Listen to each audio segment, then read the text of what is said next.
সুপ্রভাত বন্ধুরা, সবাই কেমন আছো? Welcome back to my channel জুইন্স ব্লগে আরও একবার সবাইকে স্বাগত জানিয়ে আজকের ব্লগটা স্টার্ট করছি। আশা করছি তোমরা সবাই ভালো আছো, আমিও ভালো আছি। তো চলো এখন থেকে ব্লগটা স্টার্ট করা যাক। এখন কিন্তু প্রায় বাজে 10:30, 11:15 কাছে। তো আমি কিন্তু ঘর এখন মুছছি, আমার ঝাড় দেওয়া হয়ে গেছে, মাম্মামের হরলিক্স খাওয়া কমপ্লিট হয়ে গেছে। আমি একটু চা বিস্কিট আজকে খেয়ে নিয়েছি, আর হরলিক্স খাইনি। তো এইদিকে এখন ঘরটা মুছে নিচ্ছি ঝাড়টা দিয়ে। আজকে যেহেতু থাম্বনেল দেখে মেন কথা থাম্বনেল দেখে নিশ্চয়ই তোমরা বুঝতে পেরে গেছো কি রিলেটেড ভিডিও হতে চলেছে। তো হ্যাঁ, আজ কিন্তু আমার মা আসছে, তো সেইটাই একটা মনের মধ্যে আনন্দ।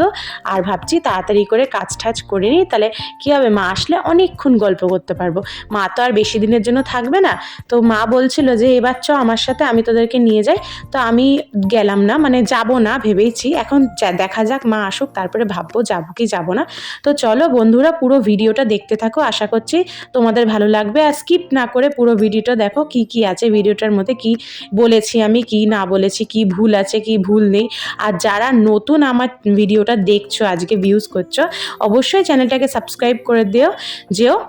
আর আমার খুব ভালো লাগবে। আর তোমরা আমার অনেক মেম্বার যদি হয়ে যাও, ফ্যামিলি মেম্বার, তো অবশ্যই আমার নিশ্চয়ই খুবই ভালো লাগবে।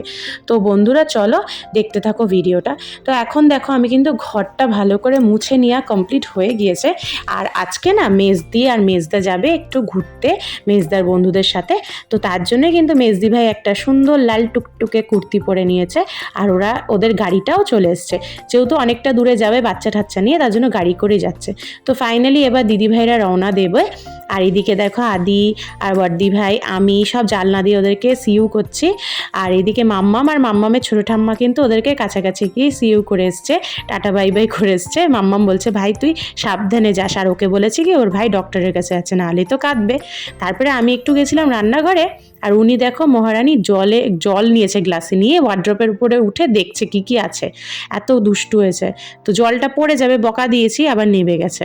তারপরে ওকে না স্নান টান করেই নিয়ে এসেছি, যেহেতু দিদুন আসবে তার জন্য তাড়াতাড়ি করে আগের থেকে রেডি ঠেডি করে নিচ্ছি। তাড়াতাড়ি করে ঘুম পাড়িয়ে দেবো, তাহলে ঘুম থেকে উঠেই দিদুনকে দেখতে পারবে, তাহলে আর কাঁদবে না। আর ও ঘুম না হলে না ভীষণ কাঁদনা করে, ঘুম আর খিদে পেলে জেদ হয়ে যায়। তো এইটাই একটা সমস্যা আমার মাম্মা, এমনি কোনো দুষ্টুমি করে না। আর একটু পাকা বুড়ি হয়েছে, যেহেতু মেয়ে, তো মেয়েরা তো একটু পাকা বুড়ি হয়। তো এই দেখো, যা আমি নেব, ক্রিম মাখাবো তেল মাখাবো, ও নেবে, ও মাখবে, আমাকেও মাখাবে। তো এদিকে ওকে রেডি করে দিয়েছি। আর দেখো ও ওর আটঘাট দেখো, পুরো পাকা বুড়িদের মতন মুখ চোখ করে দেখো। তো এরকমইও। তারপরে আমিও তাড়াতাড়ি করে স্নান টান করে নিয়েছি। আর স্নান করে নিয়ে না আজকে আমি পুজো দেবো, যেহেতু শাশুড়ি মা নেই। প্রত্যেকদিন কিন্তু শাশুড়ি মাই পুজো দিয়ে যায়। তো শাশুড়ি মা ঠাকুরের সব কাজই বলতে, ঠাকুরের বাসন, ঠাকুরের ঘর মোছা, তুলসী তলা ধোয়া সব করে গিয়েছিল। শুধু বলেছিল পুজোটা তোমরা দিয়ে দিও, যেহেতু মায়ের একটু দরকার ছিল বাইরে।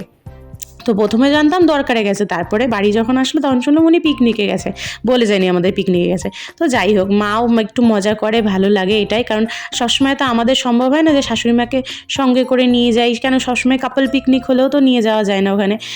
তো মাও এদিকে মায়ের কলিগদের সাথে পিকনিক করেই নেয়। তো যাই হোক, ভালোই লাগে এগুলো।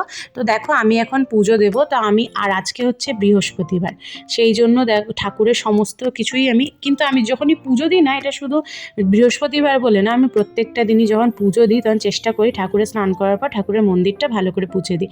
যেহেতু আমি যখন থাকি নিজের ঘরে, তার ঘর পরিষ্কার করে রাখি, তো ঠাকুরের ঘর কেন পরিষ্কার করে দেবো না বলো?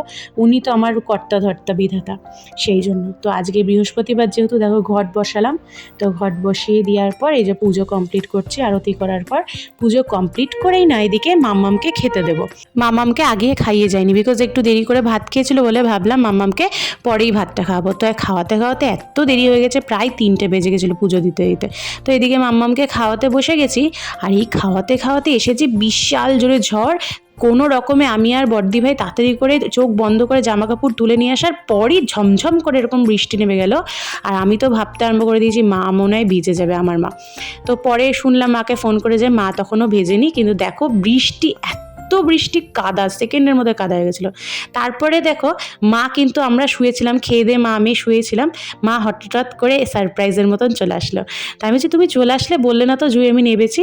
তো মা বলছে কেন, তোদের তো সব কিছুই দেখছি খোলা ছিল, দরজাটা ভেজানো ছিল, আমিও ঢুকে পড়লাম। তাই আমি বলছি ভালোই করেছ। তো মাকে বেশ সুন্দর লাগছিল, এই শাড়িটা পরে এসছে, আর ব্লাউজটার প্রিন্টটাও খুব সুন্দর লাগছিল, মাকে বললাম তাই খুব ভালো লাগছে। তো মা আবার হাসছে, বলে হ্যাঁ বুড়ো হয়ে যাচ্ছে আবার ভালো লাগার কী রে। তাই যে না সত্যি ভালো লাগছিল। তো মাকে অনেকদিন পর দেখেছি না, ওই জন্য আরও যেন ভালো লাগছে। প্রায় জানো তো আজ 4 মাস না 3.5 মাসের মতন, 3.5 মাস পর মাকে দেখেছি। আর মাম্মাম কিন্তু তখনও ঘুমাচ্ছিল, ওঠেনি, মাই কিন্তু মাম্মামকে ডেকে ডেকে উঠিয়েছে। তো মাকে দেখে খুব ভালো লাগছিল, বুঝতেই পারছো শ্বশুরবাড়িতে থাকার পর অনেক দিন পর যদি মাকে দেখা যায়, মানে ওই একটা আলাদা ইমোশনাল হয়ে যাওয়াটা মানে মেয়েরাই হয়তো বোঝে। তারপরে মাম্মাম দেখো, মা দেখো মাম্মামের জন্য কত কি ফল থেকে আরম্ভ করে চকলেট, আর ওই যে অতগুলো লম্বা লম্বা স্টিক, ওগুলো মাশমেলো মাম্মাম বলেছিল, টিভিতে দেখেছিল বলে বলেছিল মামাকে, তো ওর মামা পাঠিয়েছে। আর এদিকে দেখো আমার ভাই ওর জন্য এই খেলনাটাও পাঠিয়েছে, তার সাথে এতগুলো মাশমেলো, চকলেট, তারপরে পাপাও কত চকলেট পাঠিয়েছে, মাও কত ফল, মানে সত্যি মাম্মামের প্রচুর কিছু হয়ে গেছে। তো আমি বললাম আমার জন্য কিনেছো, বলে তোর জন্য কি, এগুলোই এনেছি, তুইও এগুলো খা। যে ও আমার জন্য আলাদা করে কিছু আনুনি চকলেট, বলে না তুই বড় হয়ে গেছিস এখন তোর জন্য, এখন আমার সব পুচুর জন্য। তো মা সোনাকে পুচু বলে ডাকে, সোনা বলে ডাকে, বাবু বলে ডাকে, তো প্রচুর নাম মাম্মামের। তো দেখো এসেই দিদুন কত হামি দিচ্ছে মাম্মামকে, কতদিন পর দেখেছে। আর মাম্মামও খুব খুশি এত কিছু পেয়ে। মেন কথা হচ্ছে ও যে মাশমেলো পেয়েছে, কিন্তু মাশমেলোটা খেতে পারেনি, এত খুশি ছিল মাশমেলো খাবে, মাশমেলো কিন্তু ও ভালো একটা খেতে ভালোবাসছিল না। তাই মা দেখে ওকে দেখো কত আদর করছে। তারপর আমিও চলে গেছি একটু আদর খেতে, মাকে কতদিন পর দেখেছি, সত্যি মানে চোখে জল চলে আসার মতন, এত দূরে থাকি, তারপরে ও থাকে না, সত্যি মানে মাদেরকে, বাবাকে, ভাইকে, এদিকে ওকে খুব মিস করি, মাকেও তো প্রচুর মিস করি, বিশ্বাস করবে না, আসলে বিশ্বাস করবে সবাই, মা হয় এমন একটা জিনিস বলো। আর এতদিন পর এসছে না, আমার চোখ দিয়ে যেন জল বেরিয়েছিল, মাকে ধরে অনেক অনেক আদর করেছি, তো মাও করেছে আমাকে। তো যাই হোক দেখো তারপরে মাক না আস্তে আস্তে অনেক সন্ধ্যা হয়ে গেছিলো বলে মা বললো ভাত খাবো না, এমনি একটু চা করে দেবো। আমি বললাম শুধু চা দেবো, তাই ভাবলাম চা দিই আর একটু চাউমিন বানিয়ে দিই, তাহলে একটু পেটটাও ভরবে, ট্রেনের মধ্যে তো আর ভাত ঠাত কিছু হয়নি, সেই বেরিয়েছে অনেক সকালে, আসতে তো কলকাতা থেকে এদিকে আসতে তো সময় লাগে। তো তারপরে মাকে চা করে দিচ্ছি, আর এদিকে দেখো সবাইকে, সবার জন্য, মার জন্য না শুধু, সবার জন্য, বাড়িতে দিদি ভাই, আমি, শাশুড়ি মা সবাই চা খাই, সবার জন্য চা বানিয়েছি। তো মা এখানে চলে এসেছিলো গল্প করতে, তো মাকে এখানেই দিয়ে দিলাম।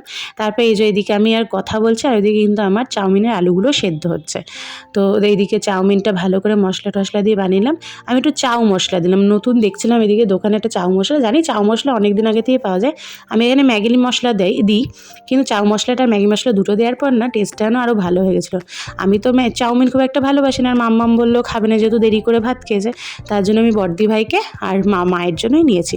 বড়দি ভাই চাউ খেতে ভালোবাসে, আর মেজদিরা তো নেই, তো মাকে এদিকে দিয়ে দিয়েছি। তারপরে মাম্মাম দেখো দিদুনকে জল দিতে গেছে, যে দিদুন নাও জল খাও, তো আমাকে মা বলছে তুই একটু খেয়ে দেখ, ভালোই হয়েছে। তারপরে আমিও একটু মাঠ থেকে নিয়ে খেলাম, না দেখলাম ভালোই হয়েছে খেতে চাউমিনটা নিজের হাতে। অ্যাকচুয়ালি না চাউমিনের যে নুডলসের যে গন্ধটা, আটা ময়দার মতন, ওই গন্ধটা যেন আমার একটা সহ্য হয় না, ভালো লাগে না, তো ওই জন্য আমি খুব একটা চাউমিন পছন্দ করি না।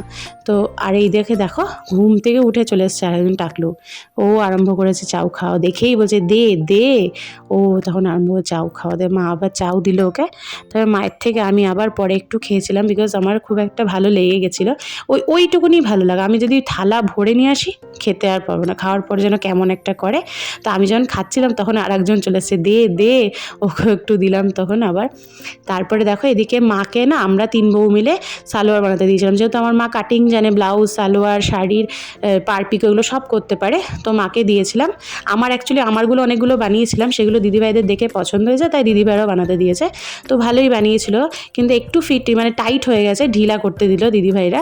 তো এইটাই তো বন্ধুরা, ভিডিওটা এইটুকুনি, আশা করছি তোমাদের ভিডিওটা ভালো লাগবে, ভালো লাগলে অবশ্যই একটা লাইক করে যেও, আর কমেন্ট করে জানিও ভিডিওটা কেমন বানিয়েছি, আর চ্যানেলটিকে সাবস্ক্রাইব করে দিও বন্ধুরা, সাবস্ক্রাইব করে আমার পাশে থেকো তোমরা। তো চলো আজকের মতন টাটা বাই বাই, দেখা হচ্ছে নতুন একটা ব্লগের সাথে।